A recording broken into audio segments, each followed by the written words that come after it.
Oh my god. Yeah, you saw. What are we? How we just press play? This always happens. But anyways. We gotta bleep that out. It was too early. And she said sorry, like an idiot. Just kept going. I had no idea. So we're on our way to Target to get a trash can for the kitchen because Miss Alaska. She's a dumpster diver, bro. She's been throwing stuff out into the trash. Well, not even throwing stuff out. She'll put stuff in the garbage can and she makes it a game. So she'll put it in and then she wants to take it out. So she found these little foam roller things that James has for like one of his workout things. So they're for like, I bought like a set of hand grips. So they're like these foam cushions that you put on the bar itself that you use to grip. Me and Jen were sitting in the living room and we just see her running back and forth to the kitchen. We don't even know what's happening. Come to find out, she's going into the box, taking them out one by one, running from the living room to the kitchen to put it in, comes running back all happy, gets the next one. And then James is like, I have a feeling that she's throwing them out. Because I heard like, the garbage. Yeah, and so we're watching her, but like very like low key, like so she doesn't notice that we're watching her. Oh, I need that video too. Yeah, I need to. And so after a while, we're like dying laughing because we realize that's what she's doing. But then at that point, we're like, fuck, we're laughing. Like we can't even like try to tell her not to do it because we were just dying that she was doing it.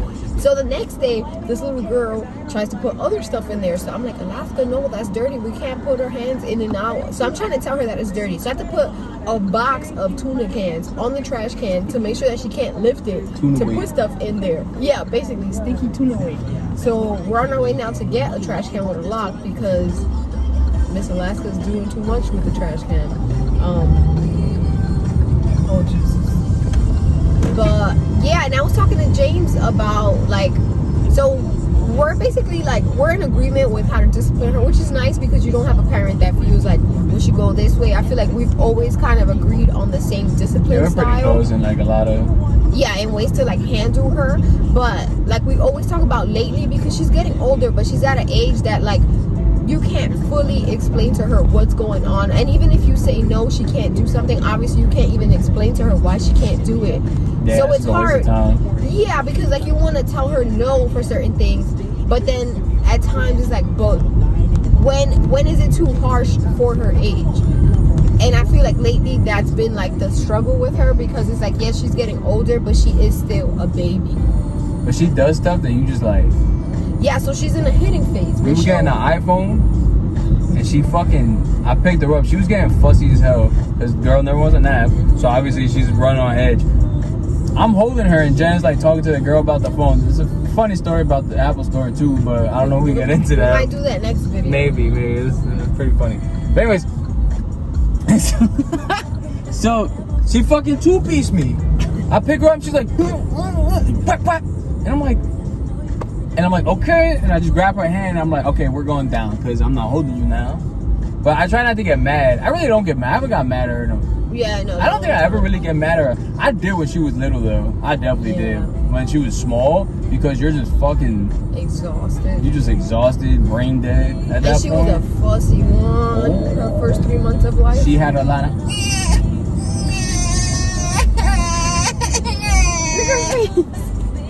Yeah, that's you, mama. You were so cute, mama. You were adorable when you weren't crying.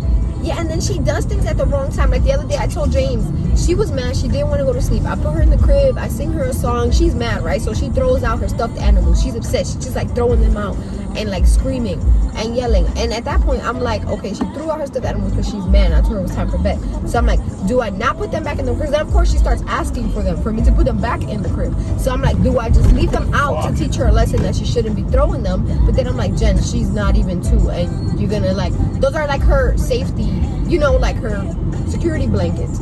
So I'm like, how am I gonna take away her stuffed animals? So at that point, I'm like, I'm just gonna put them in the crib, give her a real quick kiss goodnight, because I was fuming at that point. So I did that, and then after, I'm like, was that the right thing? Like, should I have given it to her? Am I giving in? And then in my head, I was like, no, you know what? The boundary that I was setting was it was time for bed. So I'm like, well, I did that. I put her in the crib. So she does know that if I say it's time for bed, it's time for bed. So even though I gave her stuffed animals, it was time for bed. So that didn't change. So I was like, okay, I guess I did it. But those are the little things that me and James get into where we're like, it's like you almost forget the boundary that you're trying to set because the child reacts, and then now you're trying to control their reaction, which is like, you can't always control it. And right now when she's upset, she tends to throw things. So sometimes I'm like, do I stop her? Because I also don't want her to be throwing things as she gets older just because she's upset. So now for me, what I've been doing is like, if she throws something, oh shit, the phone fell. Oh wait.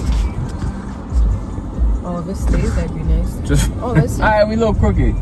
But you know what? And when I edit it, I'll oh. All right, so I don't know where I left off at, or phone fell off the I got like the fucking sticky thing sucks.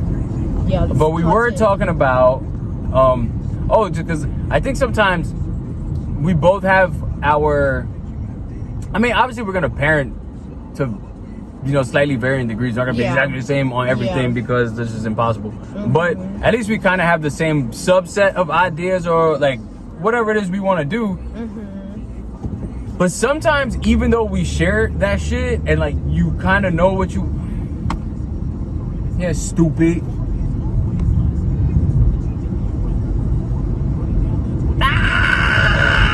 Like, see, he fucked me up, man. Because the guy wanted to just stop in the middle of the street like a fucking moron. Like another one. Oh my god. She just does things. I guess every kid is gonna do things out of that are.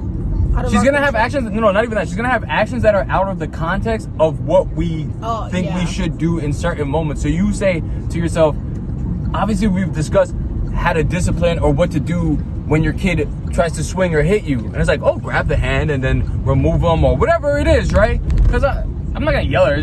She's a fucking kid and she's crazy. But in that specific moment, at least in the Apple store, it's like she two-pieced me. And it's just, there's just moments where you can't do what you tell yourself is a good thing to do. So no matter how much you have like pre-conceptualized in your head what you could do, every context just makes it a new moment, and you're like, fuck, now I gotta wing this. It's literally just working on the fly. And anytime you want to discipline, because sometimes it makes my blood boil when she hits me, because I'm like, I don't fucking hit you back.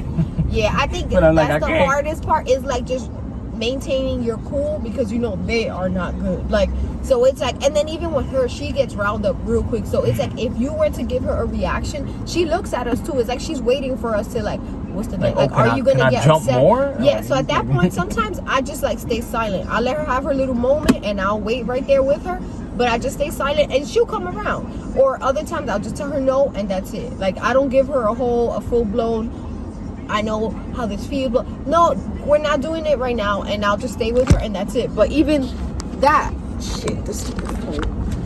even that we plan for, and it never goes. And that's what I was telling James, because sometimes we would talk about things, and he'll be like, oh, what if we try this? And I'm like, James, when you're in person with her, it does not go that way. But I've noticed, like, even that helps sometimes, that knowing that you have to be on your toes, because it kind of helps you slow down. So it's like, if they have a reaction and you're like, shit, what do I do?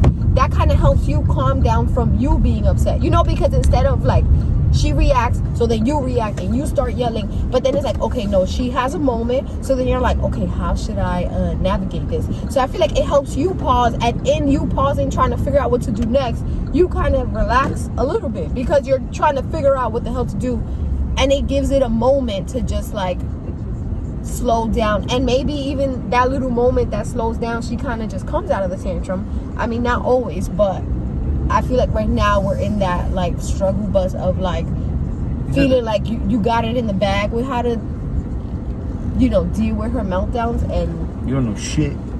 Yeah, basically. That's what I told my sister too the other day. They tell you, like, as a mother, you have like this intuition and this like instinct to just mother and blah, blah. And it's like, no, you learn that as you go, because sometimes she has moments and I'm like, I don't know what the hell I'm supposed to do. I just think of something and I play it out with her, and if it works, then yeah, but that doesn't mean it's gonna work the next day or the next week. But I think that's what makes it hard. Yeah, that is what makes it hard. You make our lives difficult, even though you're so beautiful. You are the See, look at that pretty little face, mama. She's like, what's going on? All right, well, we're at Target. We're also at the Target in Gateway Center in Brooklyn. I don't know if you guys know about this place, but if you do, it's the worst fucking customer service ever at Target. Yeah, at symbol Target. Y'all motherfuckers terrible. Adios. Bye-bye. Deuce, bitches.